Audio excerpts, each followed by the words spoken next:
உங்களில் 80% பேர் உண்மையான அன்புள்ளவங்களான்னு செக் பண்ணிக்கிங்க. சிஸ்டர், உங்களை நேசிக்கிறவங்க உண்மையான அன்புள்ளவர்களா அப்படின்றத நீங்க செக் பண்ணிக்கிங்க. நிறைய பேர் எதுக்காக தான் உங்கள்கிட்ட பழகுவாங்க அப்படின்னு சொன்னா, ஆதாயத்திற்காக தாங்க பழகுவாங்க. ஆதாயத்திற்காக தேடி வர்ற ஒருத்திக்காக உங்க குடும்பத்தை இழந்துடாதீங்க.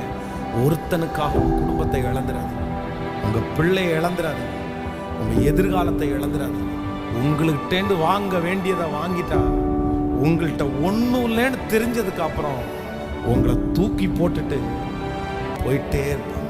ஒருவேளை இந்த சத்தத்தை கேட்கிற யாரோ ஒருத்தருடைய குடும்பத்தில் இது அப்படியே நடந்து கொண்டிருக்கலாம். பாஸ்டர், நீங்க சொல்றது அப்படியே என் குடும்பத்தில் நடக்குது.